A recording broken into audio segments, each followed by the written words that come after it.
we have a question from the audience. First to you, Andres. There was a question about the cyclist study, and if you could provide the link for that. If you could provide a link for the cyclist study you mentioned about mapping out the ideal or chosen routes. And this was from Shelley from Aalborg University. So is this data available, the study?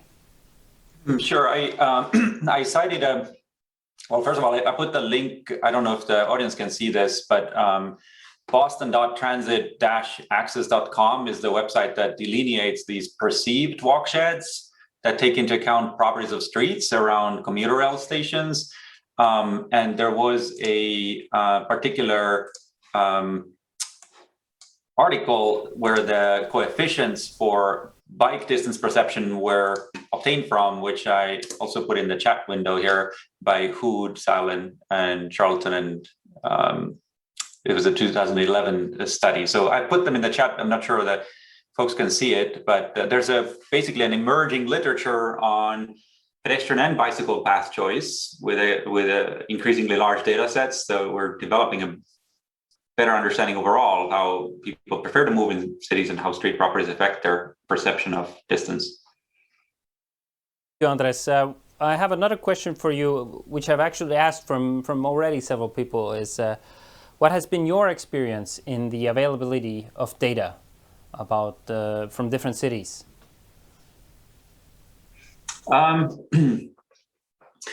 Well, I would say there's a huge variation. In the US, where I'm based, data generally tends to be quite good, but depends on what data we're looking at.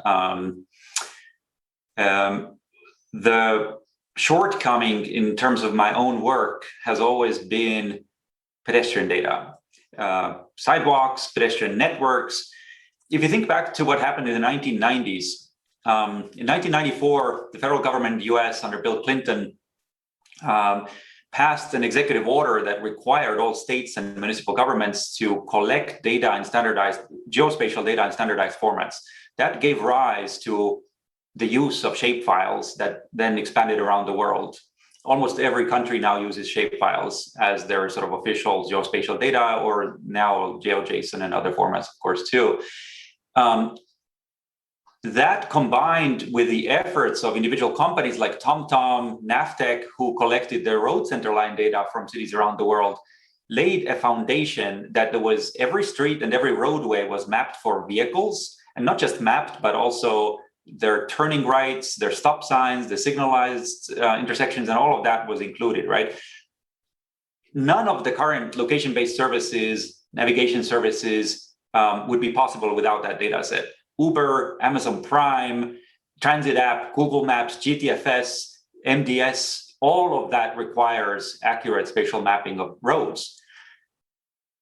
None of this has happened for pedestrians. We do not have pedestrian sidewalk data. Most cities don't even know where their sidewalks are, and if they map it as polygons, not as networks.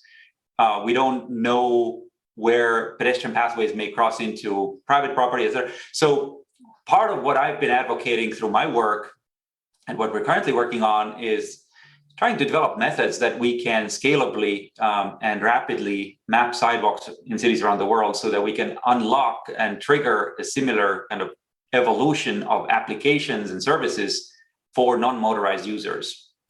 And that has yet to happen. And you know, in many parts of the world, we have to improvise. So we're currently doing also work in Beirut, in Lebanon, and I'm working in Indonesia to some extent, and in relatively data poor settings. So we have to improvise how to use open data, web scraping, and all sorts of other tools to collect data sets we need to do the work there. But short answer is it varies a lot, and I sort of put out the call to action to help collect quality sidewalk and pedestrian network data for cities. Thank you, Andres. But have you also considered the mobile data about, you know, everybody's carrying a smartphone around? Of course, location data might not be that accurate, but I know there's been a lot of research done and data used based on cell tower location, but that's probably not accurate enough to get pedestrian walkways, or is it? So the analysis I showed from Boston, San Francisco were all mobile data. All these GPS traces were from apps. We have also used, yes, mobile phone positioning data since about 2004, but the applications are different. Accuracy is different. You can't have individual level positioning to the street with cell phone cell tower positioning. You can do aggregate analysis about how many people are in a district, where do they move around the country, and so forth. So yes, there's many applications in urban studies using mobile data these days. Okay, thank you, Andres. Now I would like to move on to Raul Calvo. There's a very specific question here. Christian already mentioned the kind of bicycle initiatives, and there's a question that a few years ago you were working with Tallinn's bicycle mobility strategy. How has this project developed in the city? Can you give us an update?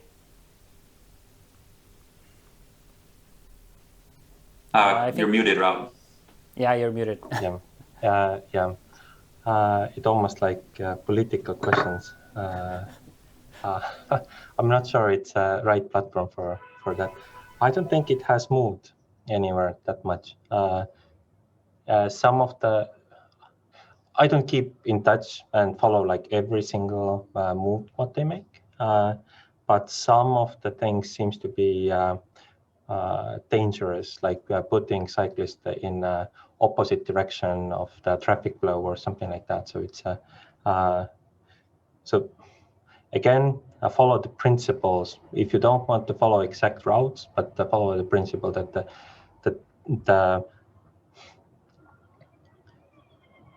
the strategy should give.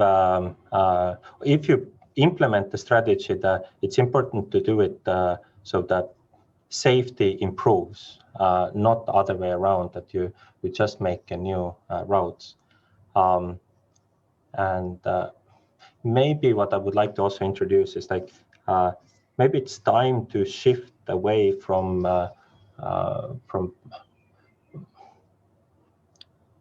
equipment-based route definition. So you have a car roads, you have a pedestrian roads, you have a cycling road, and maybe it makes sense to do it speed-wise. So we have so many different speeds in a city. So if somebody walks and cycles with the same speed, they require certain infrastructure. There's also like, at least in Eastman, there's a robots around roaming around. They are more like pedestrians than cyclists and cars. Like so it seems to be better to define by speed different corridors and how much they can share space is a question. And that kind of comes back to the question, how do we get good data for routes? And it seems to be the sorry, I forgot the robot company. They actually like have probably built up a certain network of how they know where is the intersection and do the decision. And I think there's a lot to learn from these companies who solve the practical questions navigating on a pedestrian networks. So you probably meant Starship, right? I did. I was carried away from my thoughts. But if we're talking about different speeds and differentiating based on vehicle type or mode of transport, maybe we should get rid of all of that and just have one space for movement. Because I know there've been experiments in smaller cities where they've removed all the traffic signs and removed all the curbstones to have kind of a very flat moving area and to see how everybody just gets along. And some tests show that it's been surprisingly harmonious. What do you think about that? What if we just get rid of all the differentiating elements of pathways? So maybe the one aspect about the Tallinn bicycle strategy was like, if you would like, there was a condition of traffic volume, traffic speed, and the solution.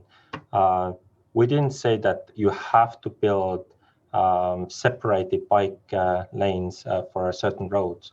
What we said, like, if these conditions are met, then you have to solve it that way. And it left out option to reduce the speed, for example, and you can solve it much with the easier solutions. I don't think we can get rid of all the different speeds in a city. At least I can't see it in the near future. And just putting everybody on the same surface and hope everything works out. I don't know. Maybe it works. I don't have experience and courage to actually propose that. Well, my experience from India was exactly what I saw. Everybody was just mixed and it was total chaos. But somehow India has a lot of accidents as well. It is not safe. I mean, maybe it's not the best example. Yeah, but it was like before the structural engineers came to the earth, like churches collapsed that they tried like multiple times before they got the towers up. It was try and error. There was a high cost of labor in that. I don't think we want to do it again, because like human life value, like we should value human life in a way. Obviously. I can maybe add, Jaan, to this that in the Scandinavian context, where shared spaces have been extensively experimented with in Sweden, also in Austria, they're quite popular, parts of Holland. They work in places where traffic volumes are small and pedestrian volumes relatively large. But where traffic volumes are heavy, it stresses pedestrians out, and a lot of more vulnerable street users dislike the shared solutions quite a bit, because it's just, the responsibilities on individuals rather than the rules of the street, and it places, especially elderly residents, but also kids, it becomes unsafe. So there are certain circumstances under which shared streets work fairly nicely, but generally it means that the already pedestrian volumes dominate on the streets.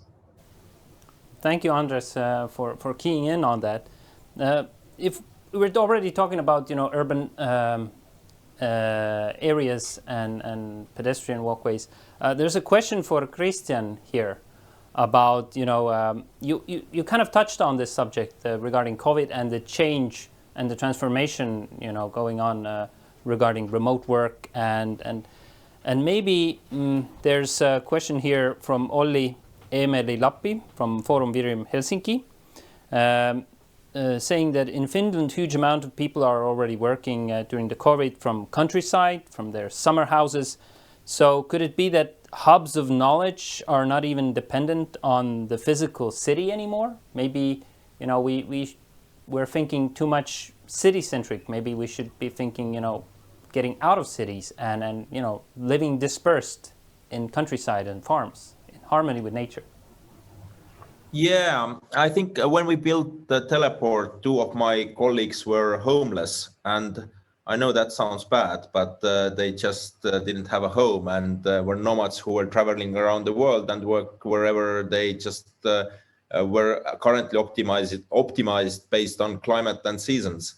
So they didn't seem very sad doing that. So in a way, that's also part of the modern world, that we can work from anywhere, and I think that maybe something that is around that is that when I was speaking in a conference, I think it was in Riga, a guy who was Danish who lived there, and when I was saying that like Baltic states could like build themselves to talent target and be really successful in it if they do it right, he said that who on earth would move there? Like I said, like firstly, you're Danish and living here in Riga, and secondly, like if you take US statistics, I think out of the 500 million people living in EU, around 10 million could move every year.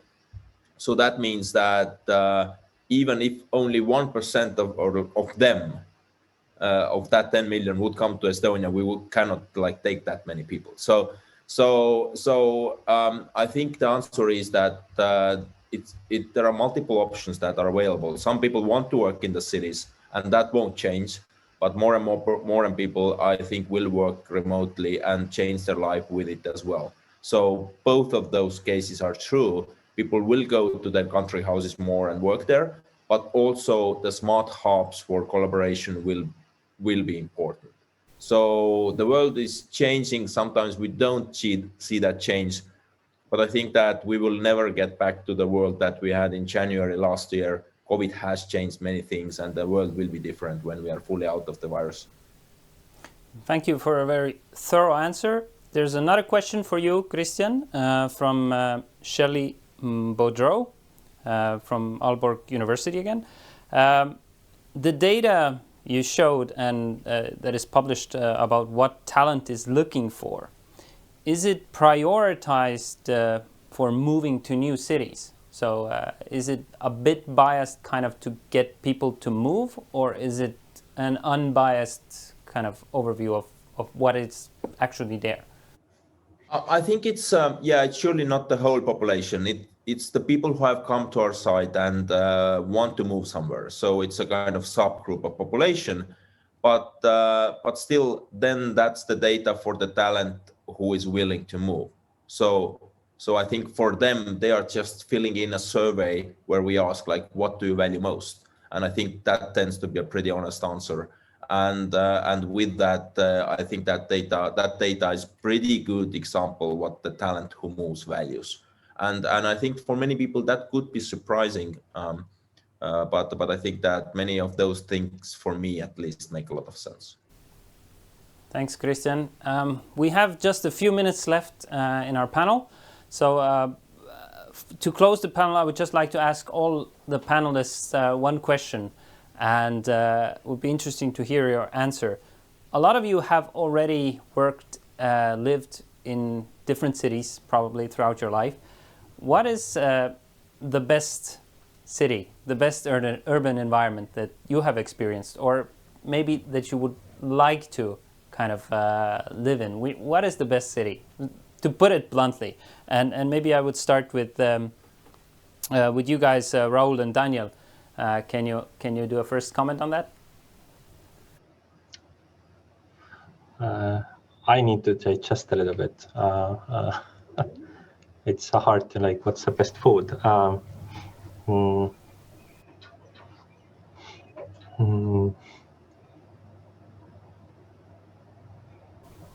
You can maybe think a bit more, but we can give you more time. You can answer as the last person. Maybe Daniel Gameiro, can you give us your view on that? I have a good answer for that one. I'm originally from Portugal, and I've been living in Norway for 8 years in different cities, and I've chosen Oslo. So, I mean, I need to have some accountability in this process. I really believe that Oslo has a lot to offer because it's close to the nature. It's still a capital. I have a lot of cultural offering, and I have good connections to all over the world. And that is, of course, within a context of a socialist politics that gives me the freedom and the insurance to spend good time with my family. But I would believe this is an extremely personal question, and I'm sure that my colleague... Yeah. It is. Raul Lindberg, what's your take on that? Probably a Finnish city. Yeah, I can continue because I've actually lived also in both Helsinki, Stockholm, and Oslo, and I have to choose maybe Oslo here as well. And one of of course, as Daniel said, it's a bit personal and also depends on where in the city you're living. And at least where I have lived in Oslo, I guess that has been the best city for me to walk, so I can walk around in the city. And I like especially that, like, it doesn't feel as long distances to walk because it's nice to walk, a bit like Christian said and Andres as well, with having a nice surroundings. That's my choice. Okay, thank you. And Christian, you probably get asked this question a lot, having founded, Teleport and working with all these people looking for the best city. What's your take on it? I think that it only makes sense that my answer would be data-based. So you have to eat your own dog food. So I'm surely used Teleport multiple times, and my top answer was Berlin. So you have to trust your software. So I went and moved there for a while, and I loved it. It's the best city I've lived in. So it kind of makes sense. One of the co-founders at Vancouver said that's far, but he went there and lived there as well. And I think it's his favorite city now. So there might be some truth into it. I think, yeah, that's the best proof you could have for database decisions. Thank you, Christian. Andres, what's your best or favorite city? I really think it does not matter. It's like asking what's my favorite color. But I think if I try to provide an intelligent answer to the question, then I would say the answer for most people depends even more on their family structure than on their professional preferences that Christian was talking about. I think I have a biracial multinational family. And even though I, as an Estonian, would love Oslo, Oslo would never work for my family. It's too small and it's too homogenous and it's too white. It's a lovely city, but it doesn't work for us. And I think for a lot of people around the world, ethnic, religious, family needs are fundamental to figuring out where they want to live, if they even have that choice. Most of the world does not have a choice where they want to live. They are kind of built into inertia. But I think, in our context, it has had to become an English-speaking country, and large enough. Urban opportunities come with scale. Small cities can never offer the opportunities that London or New York or Tokyo can offer, and so we've also stuck to moderately large cities that have the sort of opportunities and institutions that we gravitate towards. Thank you, Andres. I think that was a really great answer to maybe a bit of a kind of not the easiest question. And finally, Raul, you had a bit of time to think about it. Yeah. What do you think? So maybe I'm looking in the future. So we are working on a Tallinn. So it's probably there is a potential to make it a good city in the near future. So we put our efforts there. Great answer as well. So thank you to our panelists, our presenters. I think it was really a great show today with a lot of content, with a lot of a lot of new stuff for me, and I'm sure our viewers and audience will appreciate that we will try and make all of this the presentations available. You will have the recording online, etc., etc. And you, of course, can reach out to all of our panelists directly to learn more about what they're doing. And thanks also to our viewers for your great questions. But now, before we wrap up, I would like to take the opportunity and get kind of an view to Denmark. What's going on regarding the preparation for tomorrow's day? Because this is a 2-day event, and we have already online Pernille, science manager from Bloxhub. So Pernille, how is it going in Denmark? I hope the weather is as shiny and warm as it is in Tallinn today. Almost, and thank you very much for welcoming me to your the first day of our collaboration. It is a big day in Denmark. We are quite busy preparing for tomorrow, and the funny part is actually that this is a historical day in Denmark, because legend would have it that in 1219, our Danish flag fell from the sky over Tallinn.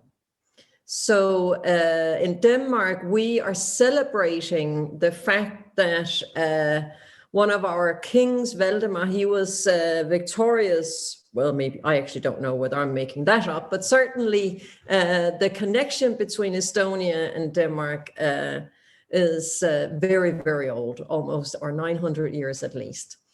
We are looking so much forward to tomorrow, and it is my pleasure to say that Daniel and Raoul from Spacemaker will join us tomorrow. We have two keynote speakers addressing the role of data. Does it actually contribute to better urban design? Are we asking the right questions when we are compiling data?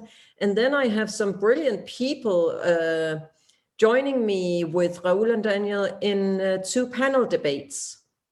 And we'll be starting tomorrow morning. So we're really looking forward to this, trying to match the level of today. It's been very exciting to participate today. And you will be with us, Jaan, in the morning, right? Yeah, of course. I will hopefully be able to watch the entire show tomorrow as a viewer, but I will join you in the morning to give a quick update and a recap of what we had here today. But I think it's an exciting program ahead for tomorrow. What time are you starting in the morning? Just so everybody knows to get tuned. We are starting 9 a.m. Estonian time, 10 a.m. Danish time. Okay, perfect.